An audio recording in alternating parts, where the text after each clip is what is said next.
Hello everyone. So this is going to be a longer video again because I got really good feedback about the deep dive into Nightwalker. But since I'm doing my Halloween movie countdown, I'm also doing my paranormal book. I don't know if it's a countdown, but give you a little behind the scenes on some of my books if you haven't read them yet. So tonight, we are going to dive into the Immortal Pirate Crew.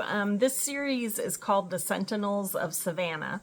And this is book one, is Magnolia Mystic. This is the audiobook, obviously. But the first book is a novella, and it's free. So, first one's free. You can find it everywhere online. Apple, Amazon, Kobo, Barnes & Noble, Google Play, it's all over the place. But the first book is called Magnolia Mystic, and it introduces you to the Immortal Pirate Crew. And so the way it all came about was years ago when I saw the first Pirates of the Caribbean movie. Sorry, Fiona, lay down. Lay down. My puppy assistant over there digging to China.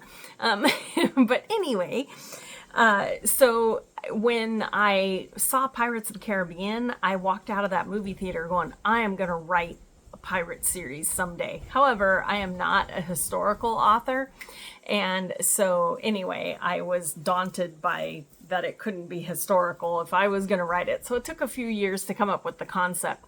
And my grandmother was born and raised in Darien, which is right outside of Savannah. So I had been there a few times. If you've never been to the city of Savannah in Georgia, I highly recommend it. Oh my gosh, it's so gorgeous. It is one of the only cities that didn't get burned after the Civil War. So lots of really old graveyard monuments and buildings. And if you've ever been on the Pirates of the Caribbean ride, that is Savannah. I mean, all the trees have Spanish moss hanging off of them. It's beautiful.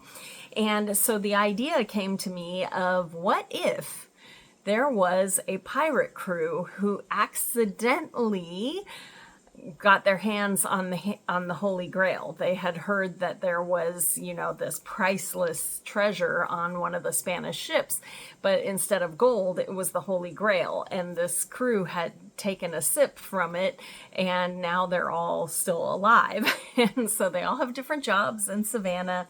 And book one, you pretty much meet the crew. And when I started writing it, I was taking care of my grandparents, and they were elderly. And my grandfather actually got a stroke in his eye. I didn't even realize that was a thing, but it basically made him see double out of one eye. And so I had him at the ER. We didn't know what was wrong. And so I sat with them. I was writing there. I think we were there for like 5 hours. And in the end, the cure was for him to wear an eye patch for a few days until the blood flow was already back. He was going to be okay. But I guess that effect can take a while to wear off, and they didn't want him to fall. So they give him this eye patch, and I'm with he and my grandmother in the hospital, and I told him I'm writing this pirate book, and he said, I can't go back to, they lived in an independent living community at that point. They were in their 90s, and he said, I can't go back like this. And I said, no, now you have swagger. You're going to be One-Eyed Bob the Pirate. And when I said that, I was like, oh my gosh, I'm putting you in the book. And he said, what? I said, you're going to be the old cook. It'll be amazing. And so anyway, my grandmother loved these books. She said it felt like she had gone back home, which always I took as a huge compliment because she was from Savannah. But I'm going to read you just a little portion of Magnolia Mystic with One-Eyed Bob, so you can get to know him. But he was based on my grandfather, who for a short time really was One-Eyed Bob. So here we go. Bob's was a quirky pirate-themed restaurant with a constantly changing menu of seafood. Pirate's House was a favorite for tourists, but Bob's was the spot for the locals.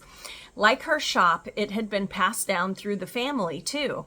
The restaurant had been around longer than she had. When she opened the door, the proprietor glanced up from the open kitchen. Sight for sore eyes, or eye, as far as I'm concerned, he chuckled. Sit anywhere you like, Skye. Bob went by One-Eyed Bob to his friends.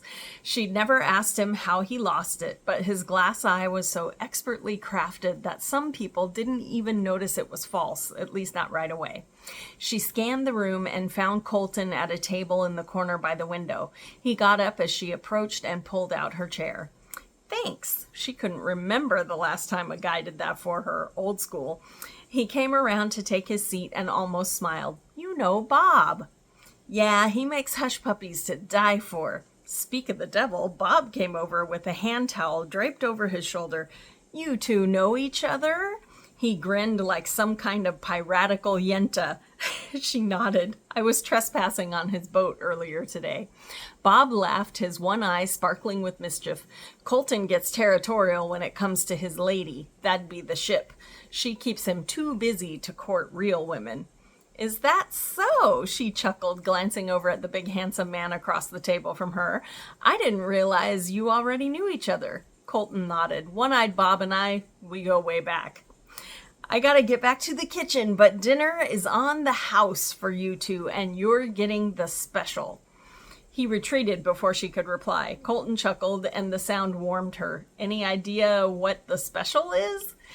Nope. I just hope it's not fish. Her nose wrinkled in disgust. He raised a brow. You came to a seafood restaurant and you don't like fish. I like crab and shrimp. A sheepish smile curved her lips. The server came over with waters and a plate of hush puppies. She took a bite and groaned. They're still hot. Colton settled in his chair. I'm sorry if I was a jerk earlier. I guess I do get protective when it comes to the ship. She shrugged. I don't usually go around disobeying signs. I was a little bit distracted today. Did you pawn the ring? She shook her head and met his eyes. I dropped it in the river off of your gangplank. He must have been a bastard. You could say that. She picked up another hush puppy. I'm still kicking myself that I didn't see it. I'm supposed to be a psychic, you know? Don't be too hard on yourself. If you could see your whole life laid out before you, there'd be no reason to live it, right? She hadn't thought about it like that. He reached for his water, exposing a tattoo on the inside of his forearm. Isn't that a compass? He lifted his arm like he'd forgotten it was there. Aye, North Star, so I don't lose my way. Something sparked in her memory, but she couldn't quite place why. Before she could say anything, Bob put a steaming plate between them filled with shrimp, crab, and oysters. Eat up, my friends. She smiled up at him. It looks amazing. He winked his good eye. I try. She transferred some of the feast onto her plate and glanced at Colton. So why do you care about Savannah so much? He lowered his fork, meeting her eyes. I've sailed all over the world, but I always come back here. There are parts of this town that haven't changed since the 1700s. It's rare that a place retains its identity. I don't like to see people like Flynn sacrificing the heart of Savannah for the almighty dollar. Pretty noble. The night card she drew earlier tonight popped in her head. He rushes in where others dare not tread. She tried not to smile as she poked at her food. Then I guess you'll be happy to know that I rejected his offer. Colton's grin made his dark eyes sparkle, and a flock of butterflies went off in her belly. This guy could be trouble, and she swore off that. So anyway, that's a little scene from Magnolia Mystic. It's the first book in the Sentinels of Savannah series, and if you love pirates, I think you will really enjoy this series. I had so much fun writing it. There are, I think there's 8 books in the series. It ends with the Captain's Curse, and I hope you'll give it a try. And if you have any questions, leave them in the comments. I always read them. And thank you guys. See you later. I'll try and do another one sometime next week. See you guys later. Happy Halloween.